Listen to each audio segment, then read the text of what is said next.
The train, a serpent of grim, sealed cattle cars, had hissed to a final stop in a silence that was somehow more deafening than the year of artillery that had preceded it. The heavy doors slid open, not onto the Eastern Front's mud and ruin, but onto a scene of surreal pastoral order. It was a bitter American heartland winter, the air so cold it felt solid, sharp as glass in the lungs.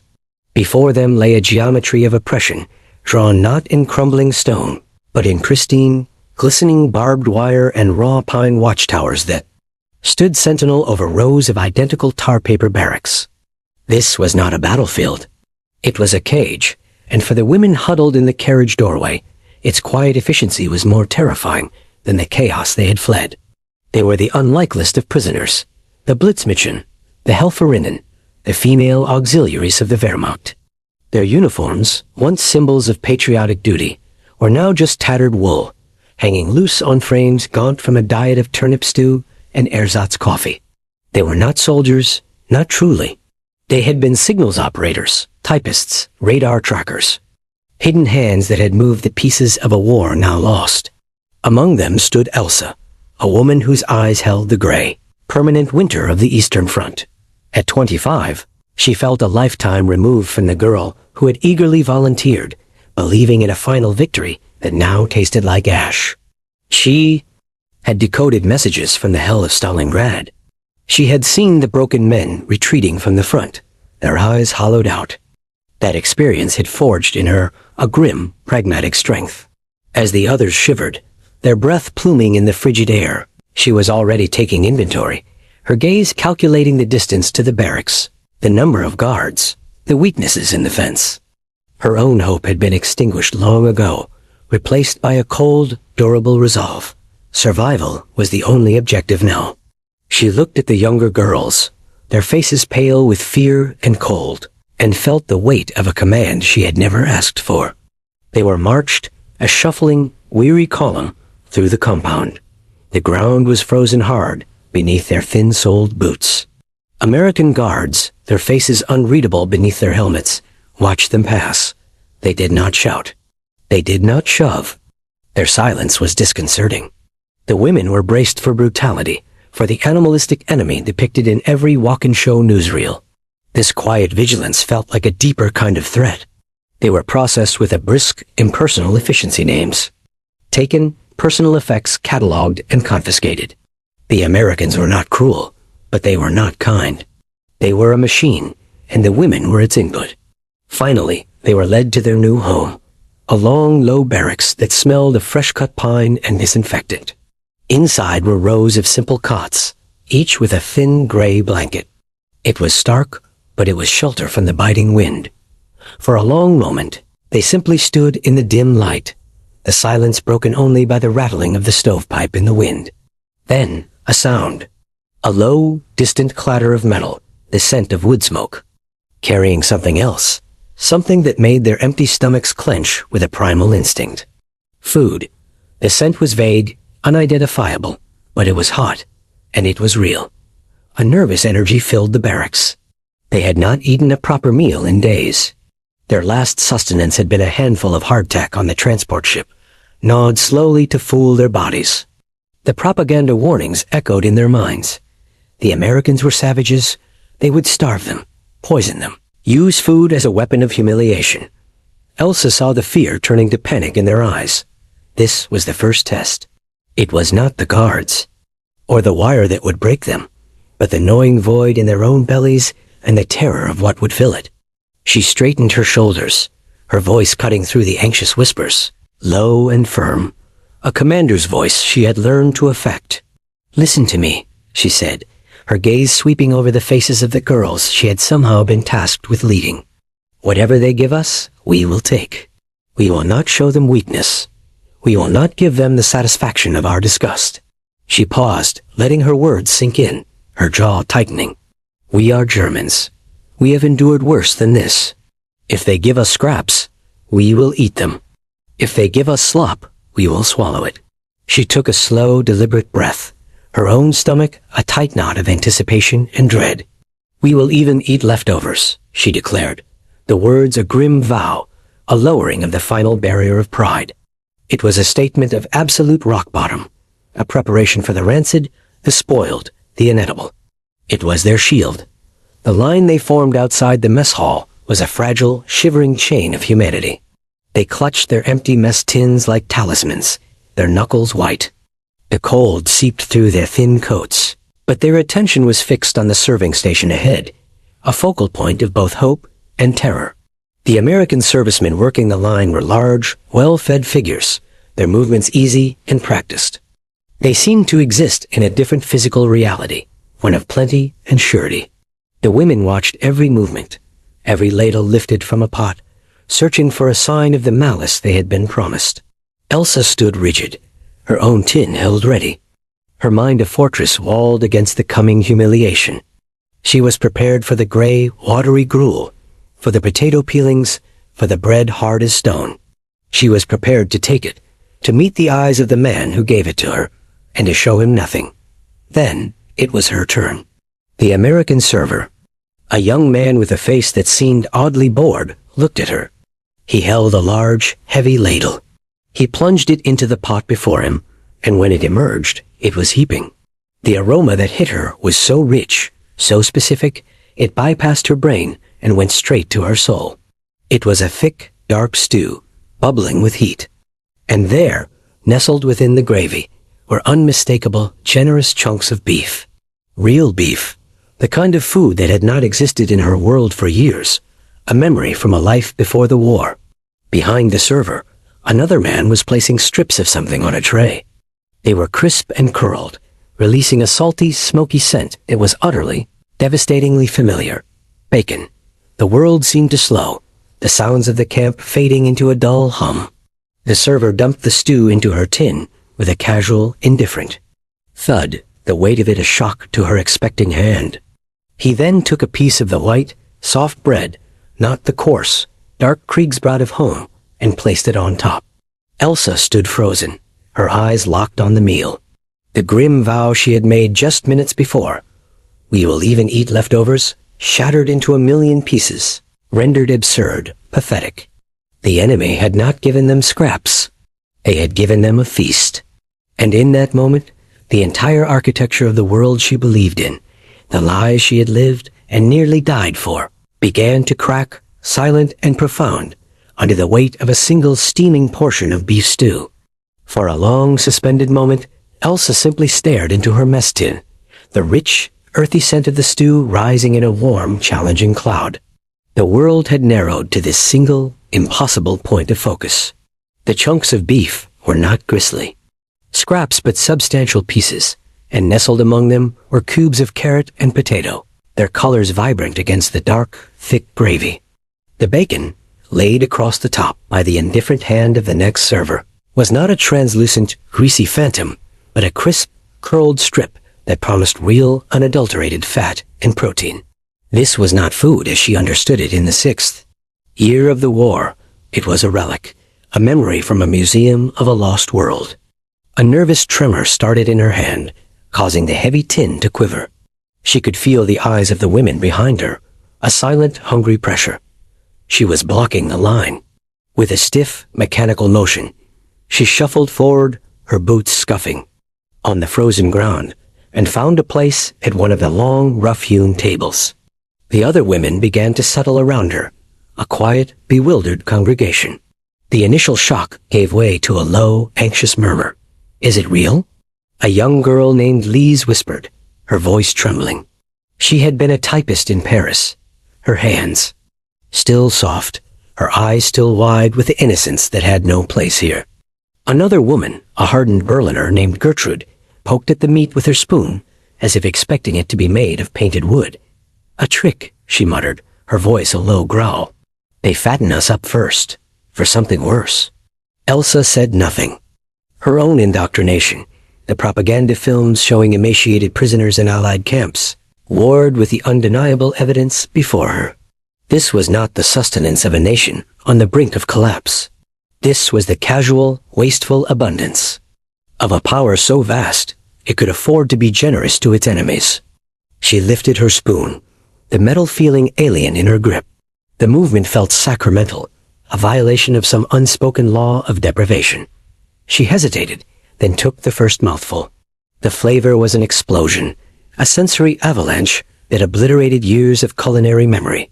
It wasn't just the taste of beef, it was a taste of salt, of pepper, of onion, of a dozen forgotten herbs. It was rich, deeply savory, and profoundly nourishing. Her body, conditioned to extract every last calorie from a boiled turnip, seemed to shudder in recognition. This was what real food felt like. This was what it meant to be full. She closed her eyes for a second, the noise of the mess hall fading away, lost in a private, primal moment of reunion with a fundamental human pleasure she had been forced to forget. A slow, tentative symphony of eating began around her. The clatter of spoons grew from a hesitant, scattered sound to a steady, purposeful rhythm. The murmurs of suspicion died down, replaced by the simple, focused sounds of consumption. Lise ate with tears streaming down her cheeks, not of sorrow, but of overwhelming, incomprehensible relief. Even Gertrude's skeptical poking ceased, replaced by a rapid, almost frantic devouring. The bread, when Elsa tore a piece, was soft and white, not the dense, gritty Kriegsbrat that sat in the stomach like a stone. She used it to soak up the last of the gravy, a simple, profound act of completion she hadn't performed since 1939. As the initial, ravenous hunger was sated, a new, more dangerous feeling began to permeate the room. A dawning, uncomfortable realization. Elsa looked around, her gaze analytical. She saw the American guards standing by the doors, watching them eat. They weren't leering or gloating. They looked bored, restless, occasionally sharing a quiet joke. The act of providing this meal was, to them, a mundane duty, a logistical box to be ticked. This was not a special occasion, not a performance for propaganda cameras. This was routine. And that was the most devastating truth of all. The sheer, unthinking normalcy of this abundance was a more potent indictment of the Reich than any bomb or bullet. The Nazi state had demanded superhuman sacrifice, had preached strength through joy while delivering misery and want, had asked its people to tighten their belts for a glorious future that had turned to dust. And here, in a prisoner of war camp, the enemy provided what the fatherland could not, a full stomach. Her mind, sharp and tactical, began to connect the dots, the calculation chilling in its implications. This single meal was a logistical footprint. To feed hundreds of thousands of prisoners like this, to feed its own massive army on the other side of the world, required an agricultural and industrial machine of unimaginable scale. The stories of American factories churning out planes and tanks suddenly felt tangible, embodied in this stew. They hadn't just won the war through brute force.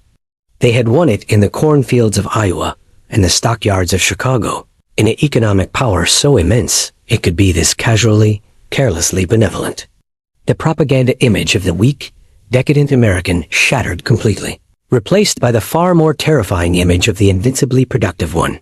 The meal ended. The mess tins, scraped clean, bore the polished sheen of thorough satisfaction. A profound, heavy silence descended upon the women, different from the fearful quiet of the morning. This was the silence of saturation, of a physical need met so completely it left the mind reeling. They filed out of the mess hall, their bodies warmed from the inside, their steps slower, heavier.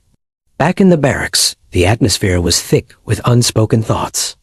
The old loyalties and hardened defenses, carefully maintained for years, now felt fragile, built on a foundation of lies that had been exposed by a single, tangible truth. Elsa sat on the edge of her cot, the phantom taste of beef and bacon still on her tongue, a flavor more corrosive to her faith than any enemy interrogation. She stared at her hands, no longer clenched in fists, but lying open and relaxed on her knees. The enemy had not broken their bodies with hunger, as she had been prepared for. Instead, they had broken their spirit with kindness. And the crack that had formed in her certainty now widened into a chasm, leaving her adrift in a silent, terrifying void where all the old certainties had drowned. The beef and bacon were not an anomaly, but the foundation. In the days that followed, the camp revealed itself not as a place of punishment, but as a meticulously engineered system of humane containment, a machine whose purpose was the preservation of life, not its degradation. The shock of the first meal, gave way to a steady, rhythmical existence that was, in its own way, more disorienting than any hardship. Each morning, the women were counted, not with barked commands, but with a quiet tally. The barracks, once just a shelter from the cold, became a space they were expected to maintain themselves, issued with soap, brushes, and fresh water. This was not forced labor. It was an invitation to order, a subtle implication that their environment was their own responsibility. Elsa, whose entire war had been a lesson in enduring filth and chaos, found the act of scrubbing the wooden floorboards to be a strangely pacifying ritual. The physical cleanliness began to feel like a moral one, scouring away the grime of a collapsing world. The true architecture of their new existence was laid bare in the infirmary. When Lise, the young typist, developed a fever that spiked through the night, Elsa prepared for the worst, her mind flashing to field hospitals where the sick were left to die. Instead, a brisk American medic with a neutral expression escorted Les away. She returned 2 days later, her color restored, clutching a small bottle of sulfa pills. "They have real medicine, Elsa," she whispered, her voice filled with awe. The doctor, he was polite. The word hung in the air, absurd and revolutionary. In the Reich, even loyal citizens struggled for aspirin. Here, the enemy dispensed miracle drugs to prisoners without a second thought. This was not merely abundance. It was a different valuation of human life, a calculus that did not discard the weak. Gertrude, the Berliner, scoffed at Lise's weakness, but her eyes betrayed a flicker of confusion. The rules of the world were no longer consistent. The Americans then introduced the most potent weapon in their arsenal, routine idleness. To combat the corrosive boredom, the prisoners were allowed, then quietly encouraged, to organize. A lending library materialized, its shelves stocked with tattered German classics and, pointedly, English-language primers. A former music teacher started a choir, their voices, tentative at first, rising in harmony over the barbed wire Schubert and Brahms drifting across the American heartland.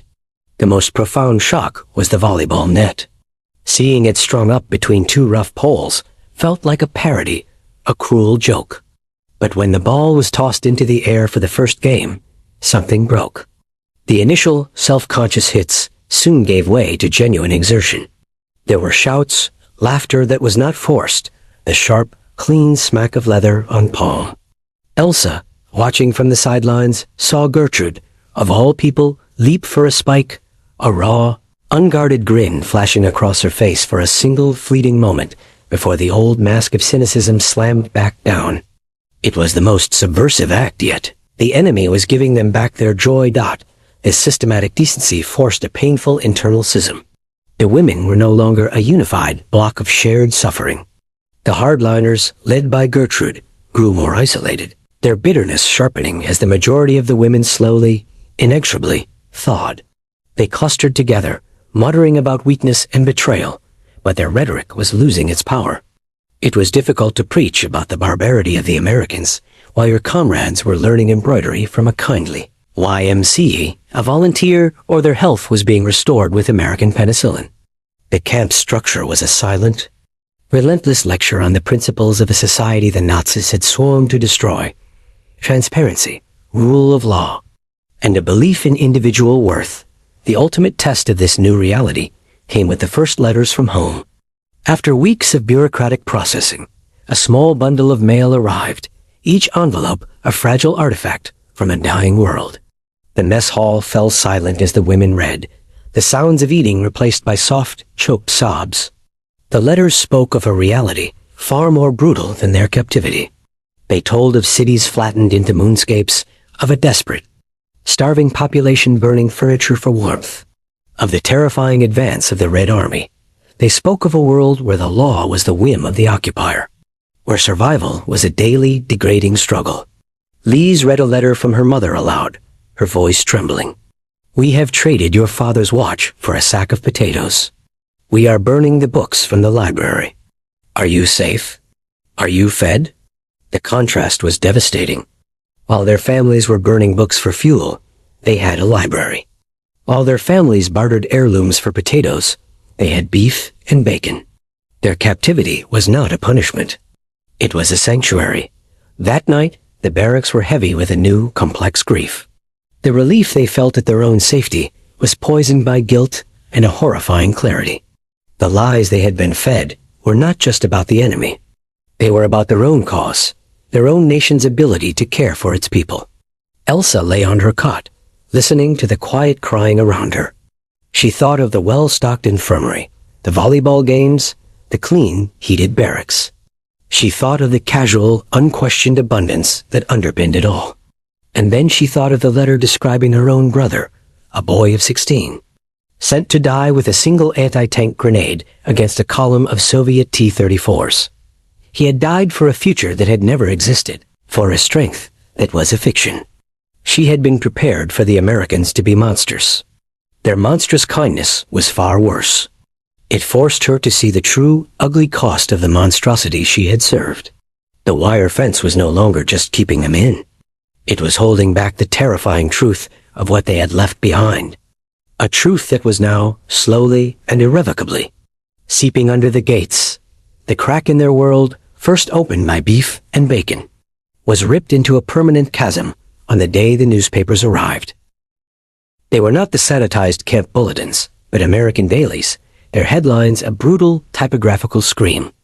Accompanying them were stark, grainy photographs that the mind recoiled from, yet the eyes could not unsee.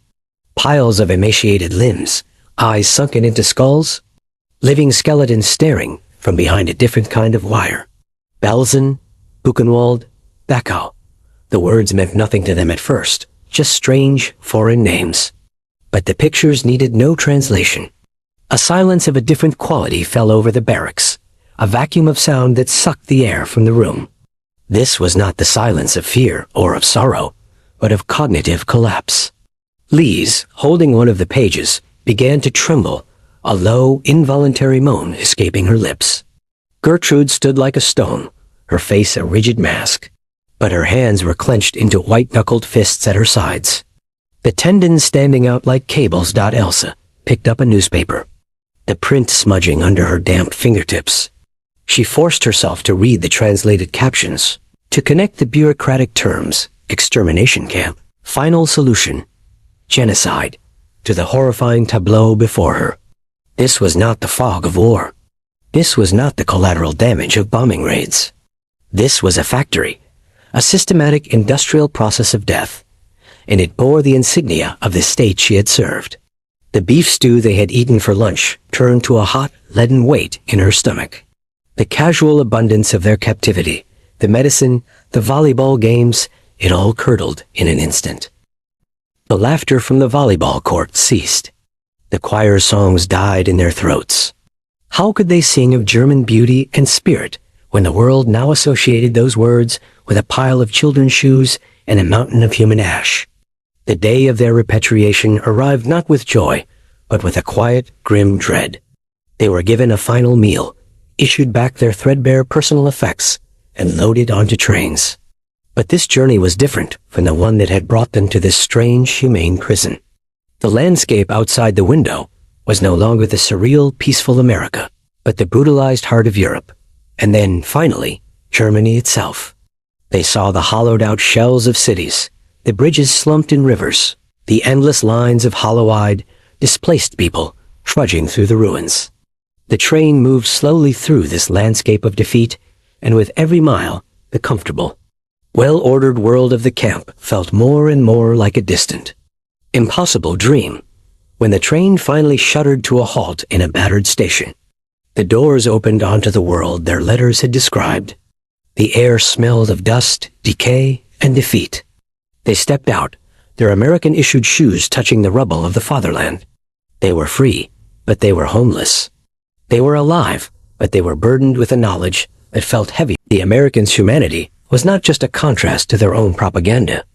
It was now a damning contrast to their own reality. The enemy had treated them, the vanquished, with a decency her own government had denied millions of its own citizens, and millions more it had deemed unworthy of life. The scale of the lie was so vast, it was vertiginous.